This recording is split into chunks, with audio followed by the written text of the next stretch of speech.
Boa noite. Agora deu certo. Opa, entrou. Boa tarde. Tudo bem, meninas? E aí? Vocês já estão no quinto ano ou sexto ano esse ano?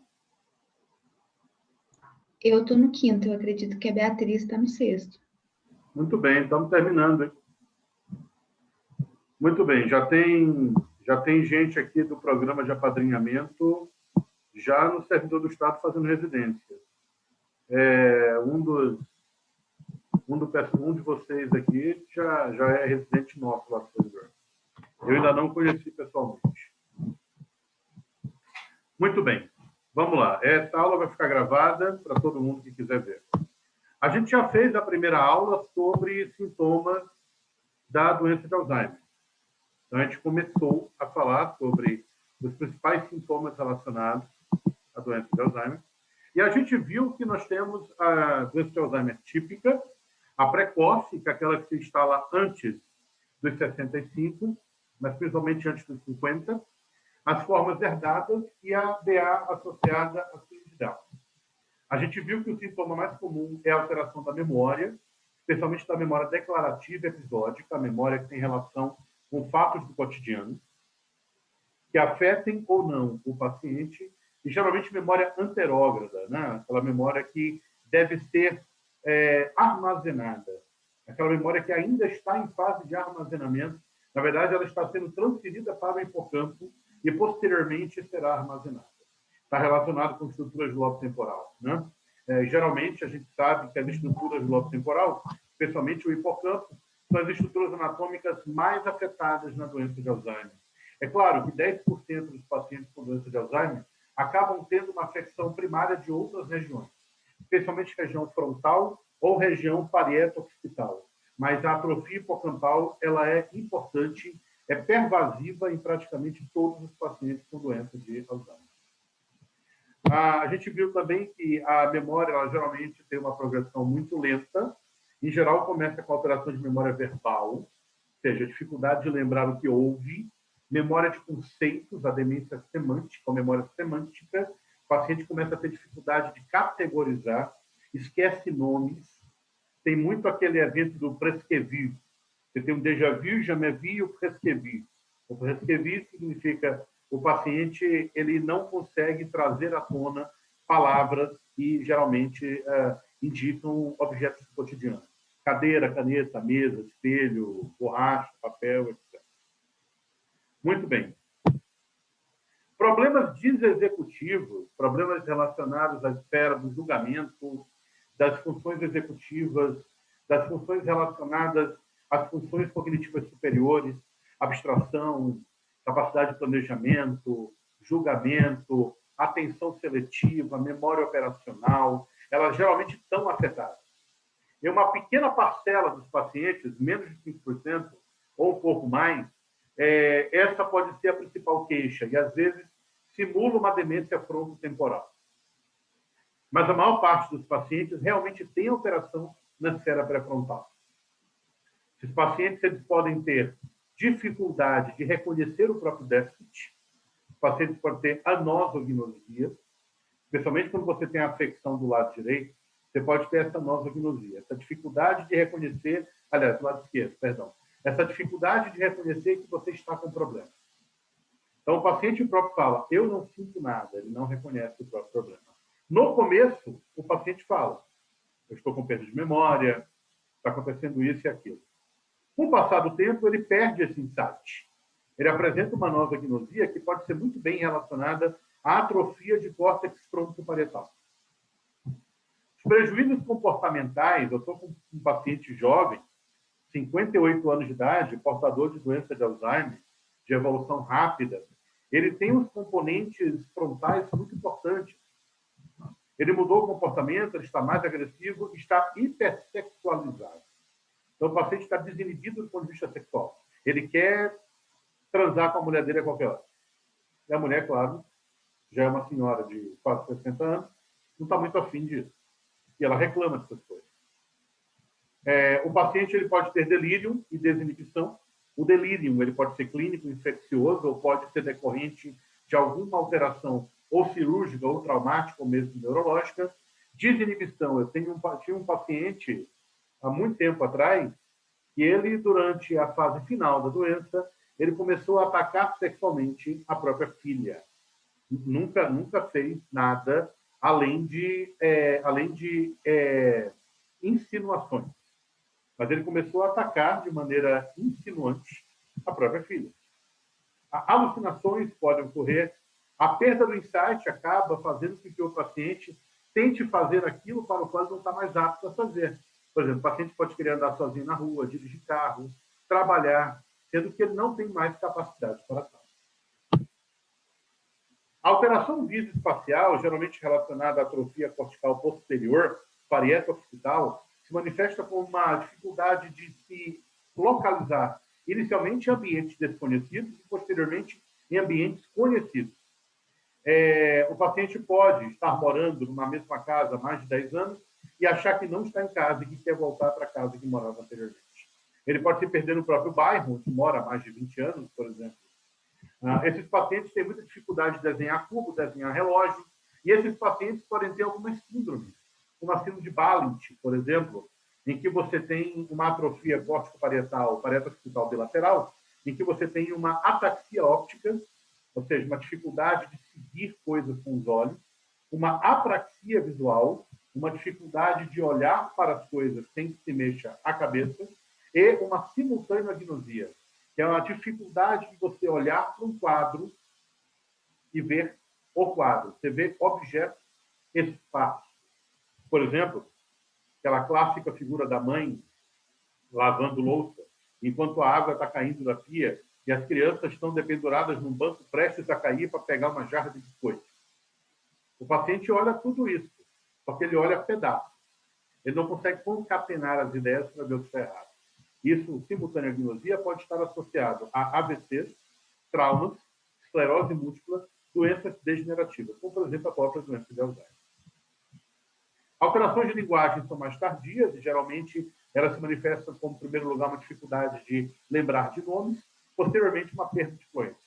Inicialmente literal, depois uma perda de fluência semântica. O paciente, em primeiro lugar, não consegue se lembrar de palavras que começam com determinadas letras e, posteriormente, não conseguem se lembrar, por exemplo, de nomes de animais.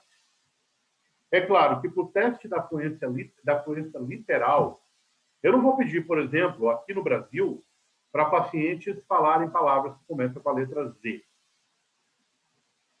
Você lembra de zebra, zigue-zague, zunido, zumbido, zum-zum e pouca coisa.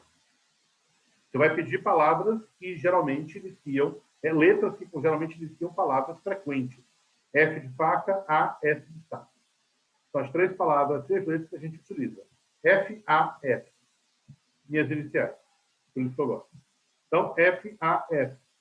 Então, faca, fuzil, funileiro, fazenda, fazer, astral, astrocitoma, aborígene, estofo, sede, sucateamento, etc. Você vai pedir para o paciente repetir palavras que geralmente comecem com letras comuns. Problemas comportamentais podem estar dentro da parte de julgamento, da parte de problemas cognitivos frontais. Alguns pacientes podem ter apatia, isolamento social, irritabilidade, depressão, que não é apatia, o paciente pode estar apático, mas não deprimido, agitação, agressões, alucinações, delírio. Às vezes o paciente ele pode ter um quadro de piora abrupta. Esse quadro de piora abrupta não é comum, nenhuma demência primária evolui de maneira rápida. Esse quadro de piora abrupta ele geralmente está relacionado a um delírio, a um estado confusional agudo, e deve ser tratado como tal, investigado como tal, como a gente já falou na primeira aula do nosso curso aqui. Alguns pacientes apresentam delírios. Delírios são comuns e geralmente estão relacionados a alucinações ou delírios de perseguição ou delírios de ciúme. O paciente, por exemplo, pode perder dinheiro porque escondeu e não sabe onde guardou e culpa a família inteira pelo sumiço da grana. E começa a delirar em si. Alguns pacientes, por exemplo, podem delirar que o cônjuge está traindo ele. Vai alguém lá prestar serviço e o cônjuge jura de pé junto que aquela pessoa que foi lá prestar serviço é o amante da esposa, por exemplo. A apraxia é a dificuldade de realizar movimentos aprendidos sem lesão de trato longo. Então, você não tem fraqueza, nem ataxia, nem perda de sensibilidade, e você não consegue realizar o movimento por alteração cortical superior. Então, você não consegue dar tchauzinho, você não consegue dar beijinho, você não consegue tirar a própria roupa, colocar a roupa, você coloca de maneira errada. Você não consegue fazer movimentos, por exemplo, fazer esse tipo de movimento, ou esse aqui, ou fazer isso aqui. Você não consegue riscar um fósforo, eu não lembro mais como riscar um fósforo. Eu vou pentear o cabelo, ao invés de eu usar a minha mão para segurar o pente, a minha mão vira o pente. Tudo isso é sinais de apraxia. Você tem vários tipos de apraxia. A ideomotora, a ideacional, a apraxia simpática, que é uma apraxia que está relacionada geralmente a lesões do lado esquerdo. Você tem uma apraxia de vestir, apraxias com autocuidado, o paciente não consegue mais utilizar garfo, faca, etc. Existe uma cena interessante daquele filme O Planeta dos Macacos, o primeiro, que saiu agora recentemente, esse mais novo, em que o macaco Caesar, ele ajuda o pai do cientista que o criou a comer. O cientista tem doença de Alzheimer, ele quer criar um modelo que cure doença de Alzheimer e, portanto, ele acaba fazendo esse procedimento, em primeiro lugar, em macacos, ele cria toda aquela desgraça que acontece depois. E a gente vê o ator interpretado por John Lithgow, o personagem interpretado pelo ator John Lithgow, ele pegando o garfo de maneira errada. Ou seja, ele não sabe mais como pegar o garfo. Isso é uma apraxia. Anosmia é um marcador de neurodegeneração para qualquer coisa, não só a doença de Alzheimer. Portanto, não deve ser utilizado como critério. Alguns pacientes portadores de doença de Alzheimer podem ter insônia. Insônia é essa que pode preceder a doença. E ela geralmente está relacionada à deposição de beta-amiloide. Alguns pacientes têm sono fragmentado, acordam várias vezes, ou acordam para andar, ou acordam porque estão desorientados, ou acordam porque acham que foram sequestrados e acham que estão em outro local. E muitas vezes, quando acordam, demoram para se conectar e, portanto, podem ficar agitados por algum tempo. E a apneia do sono também é possível. Crises epilépticas ocorrem em 10 a 20% dos pacientes, em geral, nas fases finais. E, às vezes, um paciente idoso, com 80 anos, portador de doença de Alzheimer, mais de 10, faz uma crise epiléptica, você jura de pé junto que tem uma meningite, faz tudo e não encontra nada. É claro que você tem que fazer. Tem que fazer líquor, tem que fazer tomografia, pelo menos, ou ressonância.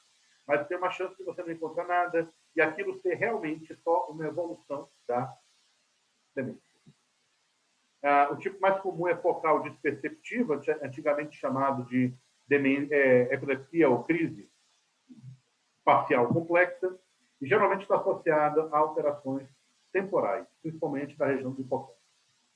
Sinais motores são tardios, alteração de reflexo, atrofia muscular, Babinski. Se isso acontecer de maneira precoce, mudar o diagnóstico. Ou é outra coisa, ou o paciente tem mais alguma coisa além da demência. Formas atípicas. A atrofia cortical posterior é uma forma atípica. A atrofia cortical posterior ocorre quando você tem diminuição de volume parieto-occipital bilateral. Geralmente você tem um prejuízo visual, o paciente pode ter alucinações visuais, pode ter sensação de presença, o paciente pode ter dismorfopsia, ele pode olhar, por exemplo, alguma coisa e esse negócio está todo modificado de forma, pode estar com a mesa pode estar levantada aqui, abaixada ali, ou as formas podem estar completamente erradas. O paciente pode ter dificuldade de se localizar no espaço, fazer desenhos, dificuldade de leitura, o paciente tem dificuldade de direção. Às vezes, o primeiro sintoma do paciente com doença de Alzheimer, dessa forma, pode ser uma dificuldade de calcular distância. Então, não consegue mais dirigir porque não sabe se o carro à frente está muito longe ou muito perto. Dificuldade de percepção espacial de objetos. Não consegue mais pegar um objeto porque não sabe exatamente a distância exata que ele se encontra e você pode acabar confundindo isso com uma dissimetria, um quadro atáxico, mas não é. O paciente não tem dissimetria, ele simplesmente não consegue mais calcular a distância que o objeto se encontra. simultânea agnosia, que já falamos agora há pouco, apraxia construtiva e oculomotora, apraxia visual, o paciente não consegue mais olhar para a coisa sem mexer a cabeça. Doença de Alzheimer não é a única doença que produz isso, tem várias ataxias que produzem isso. Apraxia construtiva, o paciente tem dificuldade de desenhar ou construir algo no papel. Agnosia ambiental, o paciente não consegue se localizar no espaço, o paciente não consegue saber onde se encontra. Apraxia de vestir, ataxia óptica, alexia, apraxia ocular, ataxia óptica e simultânea agnosia fazem parte da síndrome de Balint. Desorientação direita-esquerda, acalculia, agrafia, agnosia digital, com ou sem afasia, fazem parte de uma outra síndrome, chamada síndrome de Gerstmann. A síndrome de Gerstmann geralmente está localizada por lesão ao nível do giro angular esquerdo. O giro angular ele está por cima do sulco temporal superior, se eu não me engano. Você tem um giro supramarginal e o giro angular. Saiu um artigo recentemente relacionando, provavelmente, lesão subcortical a síndrome de Gerstmann, não lesão cortical. Porque talvez outras lesões um pouco mais longe do que lesões localizadas no giro angular poderiam causar síndrome de Gerstmann. Agnosia digital, eu fecho meu dedo, eu pego um dedo e eu não sei qual dedo que eu estou pegando. Não sei se é o indicador, não sei se é o médio, não sei se é o médio, não sei se é o anelar, não sei se é o dedo mínimo. A prosopagnosia perceptiva e prosopagnosia perceptiva. Prosopagnosia é a capacidade que o paciente tem a prosopagnosia é a incapacidade que o paciente tem de reconhecer faces. Na prosopagnosia sensorial, aquela pura, o paciente não reconhece faces. Se você me mostrar uma face de uma Bin Laden, eu não vou saber que é, porque eu não consigo reconhecê-lo. Ou do Barack Obama, ou do George Bush, ou do Biden, ou do Trump, ou sua, eu não vou saber reconhecer. Mas se você fala, se eu percebo a marcha, se eu percebo o tom da voz, eu reconheço. A perceptiva, o paciente tem uma mistura de sensações, de tal forma que ele não reconhece, mesmo quando você dá outras pistas sensoriais ao paciente. A prosopagnosia geralmente está localizada, lesões localizadas em transição parieto-occipital bilateral, no mesmo lugar, mais ou menos, da simultânea agnosia. A calculia, incapacidade de fazer cálculo, apraxia de membros, dificuldade com movimentação aprendida, desorientação direita-esquerda, o paciente não consegue mais se orientar, tanto com relação a si, quanto com relação ao examinador, o que é direito, o que é esquerdo. A atrofia cortical posterior, você mantém memória, relativamente, linguagem e função executiva. É claro que essas funções elas vão se perder, mas um pouquinho mais tarde do que na forma típica de DA. O paciente pode ter defeito de memória semântica. A memória semântica está muito localizada na região temporal posterior esquerda. Então, você tem dificuldade na categorização. O paciente conversa com você, mas ele esquece o nome de palavras, ele esquece o nome de objetos e não consegue mais relacionar categorias. É bem diferente da forma logopênica da afasia primária progressiva, em que você tem perdas de palavras, mas você mantém a estrutura gramatical. E da forma não fluente, que a estrutura gramatical vai pulsar. Pacientes com atrofia cortical posterior, você precisa, em primeiro lugar, afastar outras doenças, como demência do corpo de Levy, degeneração córtico-basal, doença priônica, degeneração lobar frontotemporal ou encefalite. Pacientes com evolução rápida devem sempre fazer líquor, ressonância e exame de sangue à procura de quadros mais inflamatórios. Pacientes com alteração de consciência, prejuízo atencional, alucinação visual, parkinsonismo, mioclonia, distonia, esses pacientes têm que ser investigados. Porque a doença de Alzheimer, no começo, não evolui com absolutamente nada disso. A afasia primária progressiva forma logopênica, 80% dos casos, na verdade, são variação da própria doença de Alzheimer. A afasia primária progressiva é uma doença que foi descrita por Marek Marcel Mesulam na década de 60, década de 70, aliás. Marek Marcel Mesulam É um médico, se eu não me engano, ele é europeu, oriental, ele é da República Tcheca, da Albânia, não sei de onde, naturalizado canadense. É o maior neuropsicólogo atualmente. Tem um livro que foi publicado a última vez em 2000, chamado Neuropsicologia, Avaliação... como é que é o nome? Acho que é a Avaliação Neuropsicológica, do M. Marcel Mesulan. Esse livro, infelizmente, eu não consigo encontrar ele em lugar nenhum, edição nova. E ele escreveu a afasia primária progressiva. A afasia primária progressiva, ela hoje é categorizada como uma forma de demência frontotemporal. Nós vamos conversar sobre isso posteriormente. Agora, a logopênica, você tem dificuldade de linguagem, mantém a memória, mantém as funções cognitivas, e você, na afasia primária logopênica, diferente da afasia primária progressiva não fluente, que é uma das formas, em que você perde a estrutura gramatical, o paciente conversa com você como se estivesse conversando, escrevendo um telegrama. Eu fazer a coisa amanhã, por exemplo. Eu tinha um paciente, eu não vou falar o nome dele aqui, tá? Ele era pai de um amigo meu, ele era italiano, e ele começou com a afasia primária progressiva. Ele morreu em 2 anos. Morreu em 2 ou 3 anos de pneumonia. Ele sabia falar italiano e português, só que ele falava melhor italiano. Com a evolução da doença, ele perdeu o português e começou a perder o italiano. Então, ele chegava no consultório e falava: buonasera, dottore, buonasera, e ficava nisso, e falava muito pouco. E aí saía do consultório, olhava para a minha secretária, que era loira, bionda, bionda, bionda é loira em italiano, né? Parece com blonde, em inglês. Bionda, chamava ela de loira, mas só. Não produzia mais absolutamente nada. Ele tinha uma afasia primária progressiva. Ele não tinha nenhuma alteração motora, sensitiva, de coordenação, memória estava ótima, personalidade também. Era só linguagem. A forma logopênica é uma forma levemente diferente, porque você tem pausas mais longas, você tem algumas parafrasias, mas a gramática é ok. Então, o paciente chega e fala: eu vou saber aquele trabalho amanhã. Então, pausas longas, esquece algumas palavras, troca letras ou troca palavras. Isso é a forma logopênica.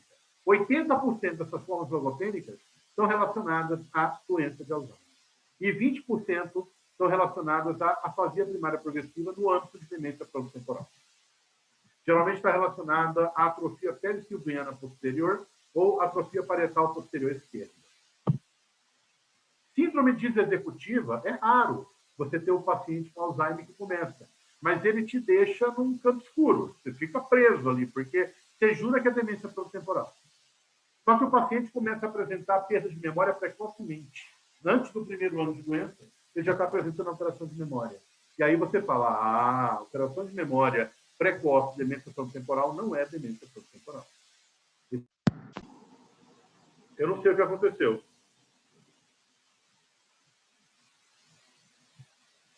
Eu realmente não sei o que aconteceu.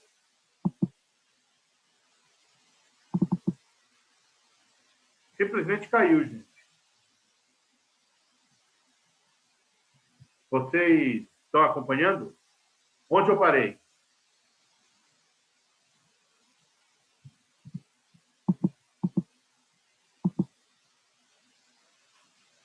Tá. Beleza. Então, 80% das formas logopênicas estão relacionadas à doença de Alzheimer. E as outras 20% das formas logopênicas estão associadas à própria demência frontotemporal. Geralmente, essa forma logopênica ela está associada com a atrofia perissilviana posterior esquerda ou parietal posterior esquerda. A síndrome executiva na doença de Alzheimer ela não é frequente. Ela geralmente acontece mais em pacientes mais idosos e geralmente está associada à mutação da apolipoproteína epsilon-4 em uma frequência menor do que a forma de TA típica. Em geral, a síndrome executiva, ela, como manifestação inicial da doença de Alzheimer, ela é muito rara e ela te faz pensar inicialmente em demência frontotemporal. No entanto, o paciente evolui com uma perda de memória precoce para a demência frontotemporal. Um ano e pouco de doença, o paciente já está tendo perda de memória, ou às vezes até antes. E aí você começa a pensar que, na verdade, não é demência frontotemporal. Na verdade, é uma forma desexecutiva de doença de Alzheimer. E existem formas mistas de demência de Alzheimer. Alzheimer com doença de Parkinson, Alzheimer com Lewy, Alzheimer com grânulos argilofílicos ou mutação da TDP43, sugerindo formas outras além de taupatia, sugerindo uma doença de Alzheimer mais tardia, aquela lente, ou sugerindo doença de Alzheimer no âmbito de uma doença de neurônio motor, ou sugerindo doença de Alzheimer no âmbito de outra doença degenerativa. Alguns pacientes podem ter quadro vascular, e é muito mais comum você ter quadro vascular no âmbito da doença de Alzheimer do que uma doença de Alzheimer pura. Alucinações visuais precoces, parkinsonismo e quedas te falam a favor de ter mais alguma coisa, ou de não ser Alzheimer, ser outra coisa, nesse caso, Lewy. Pacientes que têm pioras súbitas, pioras em escada, em geral, provavelmente têm uma demência tipo vascular. O curso clínico da doença de Alzheimer é inexorável, né? Ele vai embora. Não há o que pare a doença. Você consegue medir pelo Mini-Mental, pelo MoCA, pelo Pfeffer, pela bateria breve. Você consegue medir essa evolução. Em geral, você tem um declínio de 3 a 3,5% do Mini-Mental por ano. A imensa maioria. 10% ou menos declinam muito mais por ano. Pacientes muito idosos, acima de 90 anos, 85, têm uma taxa de evolução mais lenta. Pacientes mais jovens têm uma taxa de evolução mais rápida. Psicose, agitação e agressão ocorrem nos casos mais graves da doença. Eu estou agora com um paciente de 58 anos, com uma evolução rápida da doença. Começou há um ano, o paciente já está muito grave. Ressonância não tem nada de importante, só atrofia. Líquor está normal, com marcadores positivos, exames de sangue normais. E o paciente está evoluindo rápido, com agitação, agressividade e hipersexualidade. E a expectativa de vida é de 8 a 10 anos.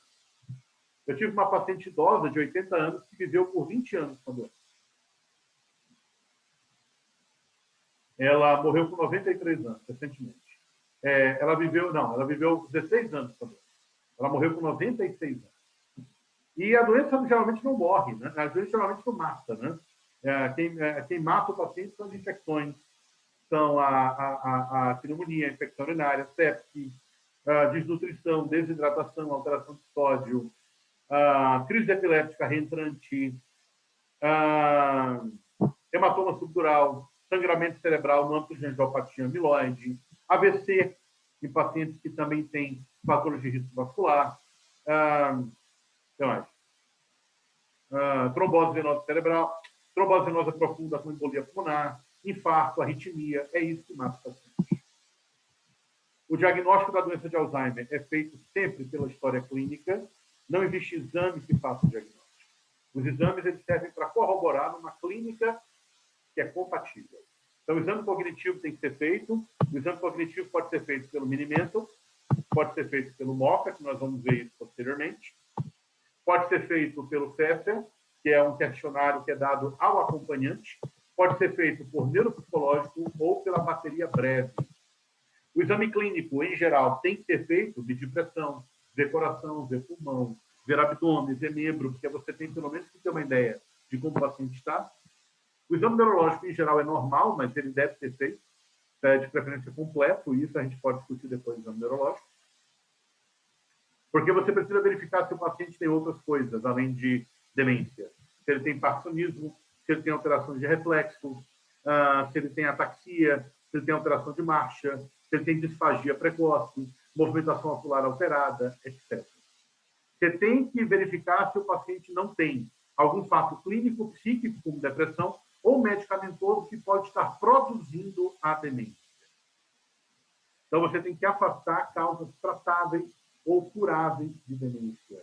E você pode iniciar o MoCA ou o Mini-Mental na avaliação inicial. O Mini-Mental aqui está. Esse Mini-Mental ele foi traduzido e validado pela Sônia Bruck e colaboradores de 2003. Sônia Bruck, Ricardo Nitrini, Paulo Caramelli, Paulo Bertolucci e o Okamoto. Eu não lembro o primeiro nome dele. E o Minimental, ele avalia orientação espacial, orientação temporal, memória imediata, vaso, carro, tijolo, atenção, cálculo como distrator, memória de avocação, nomeação, repetição, comando de estágio para verificar se o paciente entende o que você fala, escrever e ler e executar e copiar o diagrama. Ou seja, o Minimental, ele é bom, mas ele não é completo. Ele não avalia a função executiva. E a avaliação de memória, ela é muito breve, ela é muito rápida, ela é ruim. Mas como teste de rastreio, não de diagnóstico, é um teste bom.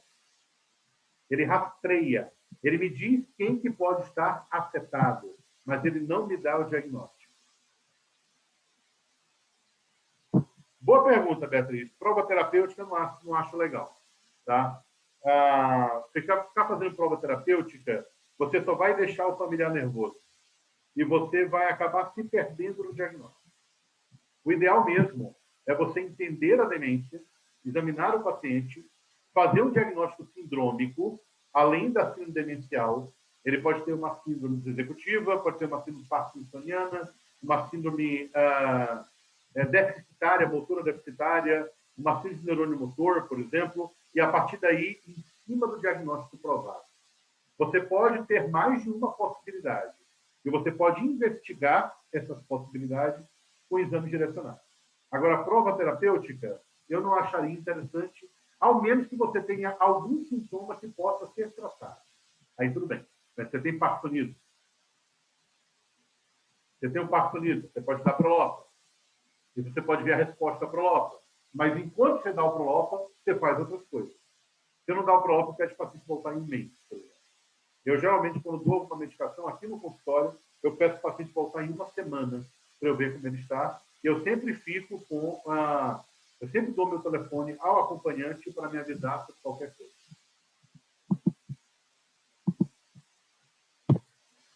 Muito bem. O MOCA, ele é bem melhor. Só que o problema do MOCA é que ele nunca foi validado. O MOCA somente é traduzido pela doutora Ana Luísa Rosas e pelo doutor Paulo Bertolucci. Doutora Ana Luísa, ela é colega nossa do servidor do Estado. Ela fez o mestrado dela lá na Escola Paulista, com Paulo. E o MOCA, o MOCA, ele tem esse nome porque é Montreal Cognitive Assessment, né? O O é minúsculo, Montreal, ou seja, a avaliação cognitiva de Montreal. Começa com um trail making. Você simplesmente dá isso aqui para o paciente e pede para ele seguir as instruções. Quase ninguém acerta aqui no Brasil. 1A, 2B, 3C, 4D, 5E. As linhas não se cruzam, mas você não precisa falar isso para o paciente. O desenho do cubo e o desenho do relógio. Você vai pedir para o paciente desenhar um relógio, colocar os números, os ponteiros e marcar 2 entre 11, aliás, marcar 11 e 10. Nomeação de animais. Esses animais são ridículos, eu acho.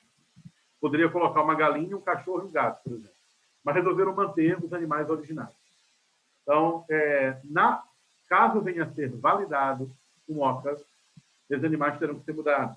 Porque nem todo paciente, especialmente pacientes de classe mais baixa, consegue me dizer, principalmente, que bicho é esse. Ou que bicho é esse. Alguns pacientes de classe alta também talvez não tenham cultura suficiente para isso. Isso é um problema. Bem, aqui é um leão, um rinoceronte e que bicho é esse? Vocês sabem? Quero o nome desse bicho aqui agora, rápido, vocês dois.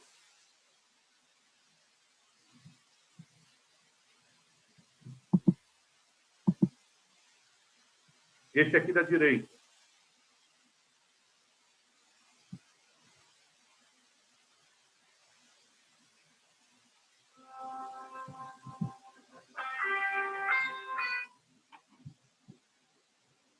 Oi, eu estou dando uma aula e depois eu vou para aí. Eu vou ter que levar a urinha do cachorro, eu vou aproveitar e já volto, tá? Tá bom, tchau.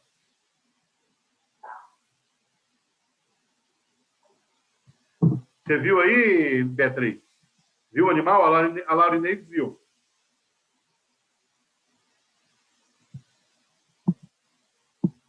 Esse animal da direita. Não apareceu? Deixa eu, então, compartilhar a tela novamente. E agora, apareceu?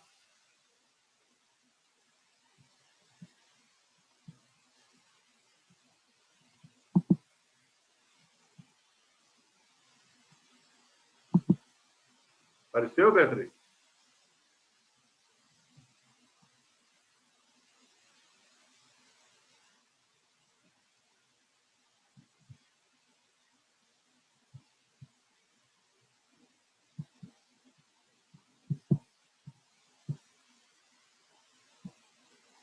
Estou esperando a resposta, Beatriz. Quero saber só se apareceu o animal.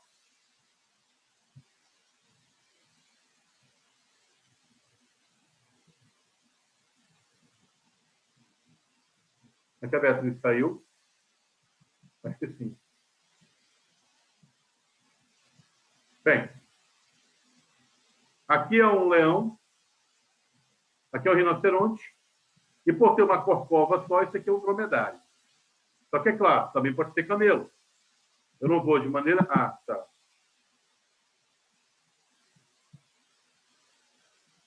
Bem, então, Beatriz, está vendo aqui o animal?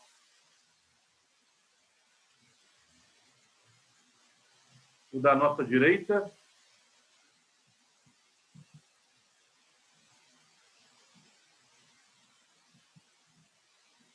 Tem duas Beatrizes aqui.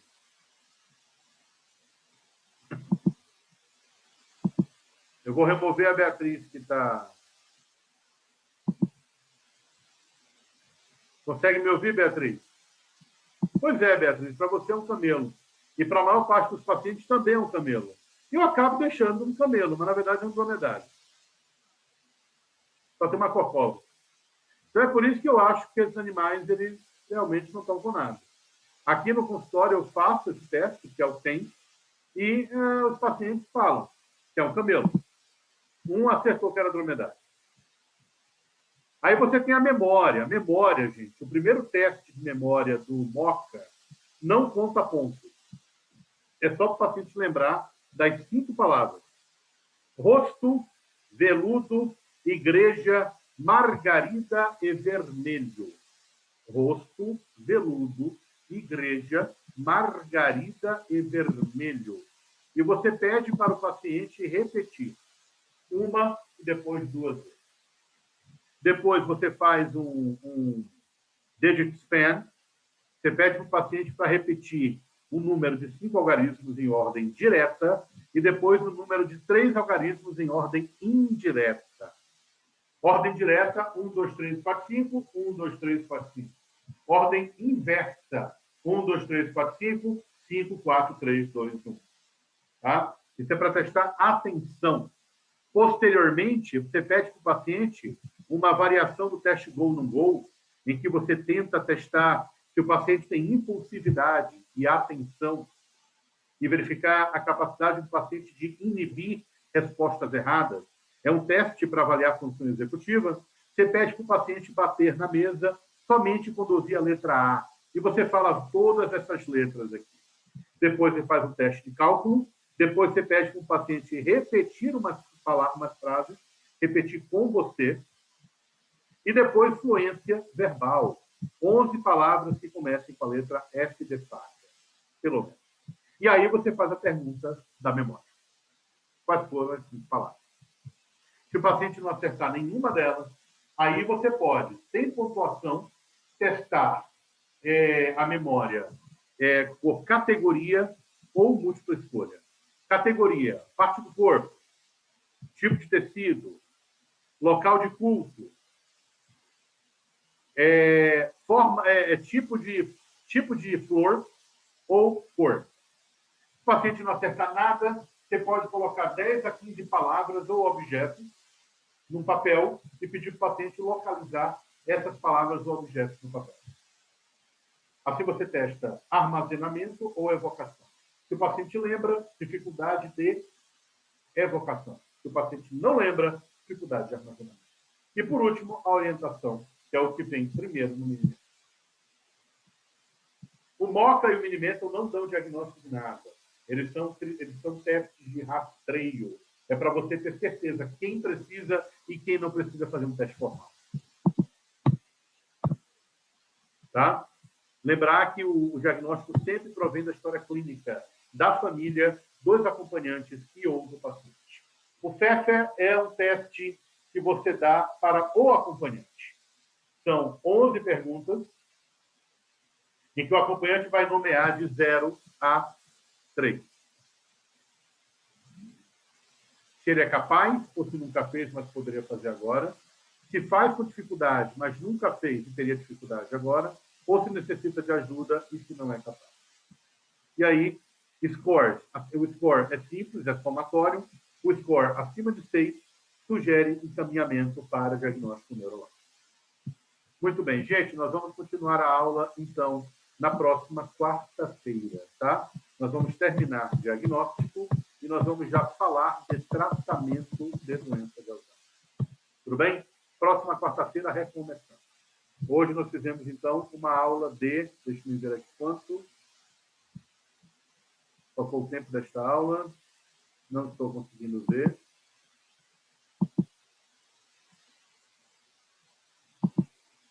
Não estou conseguindo ver, mas já tem mais de meia hora. Muito bem. Quarta-feira voltaremos para terminar. Um abraço e até quarta. A Beatriz está ruim, hein? Só lembra de roxo, margarida e vermelho.